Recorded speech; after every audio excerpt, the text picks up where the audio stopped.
Hello friends, നമുക്കൊന്ന് അടിപൊളി ചെറുപയർ കറി വെച്ചാലോ. നല്ല ടേസ്റ്റി ആയിട്ടുള്ള ഹെൽത്തി ആയിട്ടുള്ള ചെറുപയർ കറിയാണ്. നമുക്ക് 8 മണിക്കൂർ വെള്ളത്തിൽ കുതിർത്താദ്യം എടുക്കാം ചെറുപയർ.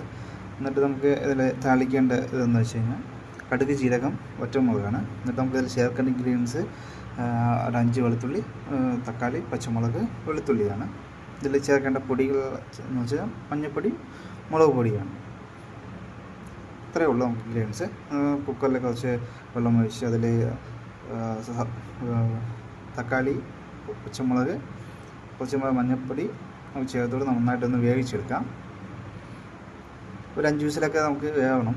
നന്നായിട്ട് വെന്താലേ അതിനുള്ള ടേസ്റ്റുള്ളൂ. ഈ സമയം കൊണ്ട് നമുക്ക് താളിക്കേണ്ടതിലേക്ക് കിടക്കാം. കുറച്ച് എണ്ണ ഒഴിച്ച് അതിലേക്ക് കുറച്ച് കടുക്, ജീരകമൊക്കെ ഒന്ന് പൊട്ടിച്ചൊന്നെടുക്കാം.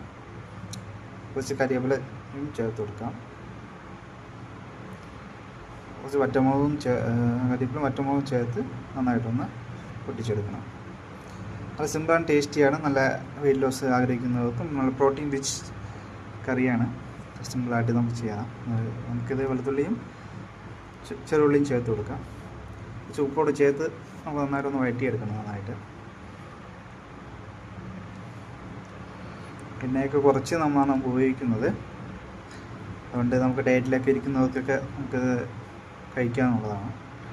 അത് ഈ സമയം കൊണ്ട് നമുക്ക് ആ കുക്കറിലുള്ളത് നന്നായിട്ട് ഉടച്ചെടുക്കണം. നല്ല വെന്തതിന് ശേഷം കുറച്ചും കൂടെ എന്തെങ്കിലും വെച്ചൊന്ന് ഉടച്ചെടുക്കുക.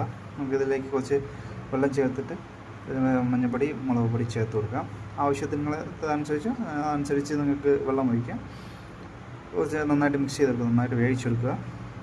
അതായത് സിമ്പിളാണ്. എല്ലാം ട്രൈ ചെയ്യുക. എന്തെങ്കിലും ഡൗട്ട് ഉണ്ടെങ്കിൽ കമൻറ്റിൽ അറിയിക്കാം. നല്ല ടേസ്റ്റിയാണ്, ഹെൽത്തിയാണ്. നന്നായിട്ട് ചൂടാക്കി നന്നായി എടുക്കാം. ഇത്രയേ ഉള്ളൂ. അതാണ് നമ്മൾ ചെറുപയർ കറി. അത് ടേസ്റ്റായിരുന്നു. മസ്റ്റായിട്ട് ട്രൈ ചെയ്യുക. സിമ്പിൾ ഇൻഗ്രീഡിയൻസ് ഉപയോഗിച്ച് തന്നെ നമുക്കിതിൽ തേങ്ങയൊന്നും അരച്ച് ചേർക്കാതെ തന്നെ നമുക്ക് നല്ലതായിട്ട് ടേസ്റ്റും കിട്ടും.